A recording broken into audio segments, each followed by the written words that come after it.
Преди големия концерт се срещаме с още готини, симпатични млади дами. Представете се. Джени Калпакова, Магия Озунова, Лиляна Денчина, Веселина Браткова, Катя Шаркова, Радостина Гугова. И така нататък, там има още много момичета. Колко общо момичета сте? общо от нашата голяма група сме 15 момичета. 15 момичета. Какво правите в момента тук в залата? ще танцуваме. Вие сте балет? Да, Как се казвате? мажоретен състав от село Нешо Бончев, Панагюрище. Те са мажоретки. Много яко. Много готино. Супер. Харесвам много мажоретките. От колко време се занимавате? От 5 години. А ти? 8. 8 години. Да. А ти от колко време? 3 години. И най-маничко. Да.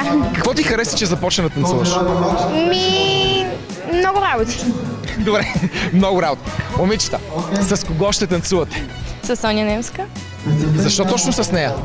защото участвам в нейния клип. Вашите какво мислят за тази ваша страст? Ами, какво да мислят? Подкрепят ни? А имате ли от тези, как се казват? Да. Да, имаме и ще играем с тях. Сериозно ли? Да, сериозно. Много яко.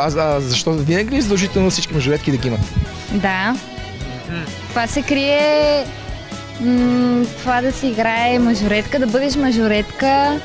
Трябва да имаш батон, да имаш помпон, за да играеш, за да си готина. Тя готини къси полички. Абсолютно. Момчетата, за какво мислят за вашите екипи? Радват ни се. Със сигурност. Има ли по-така засилено мъжко внимание? Ами да. Особено 15 едно място. Добре. Соня Немска разбрахме. Сега, много бързо кого искаш да поздравиш? И приятели. Всички ти си приятели. Всички, да. Какво ще им пожелаеш? Живи, здрави. Което е най-важното. Ти кого ще поздравиш? Аз ще поздравя семейството си и приятелите ми. Аз също най-близките ми хора, семейство, приятели. Да са щастливи винаги, да са радостни и всичко най-най. Ти направо можеш да ми вземе хляба. Добре. Родителите ми и групата на хитрите.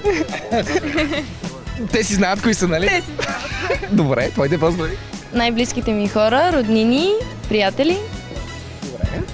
Роднини и приятели.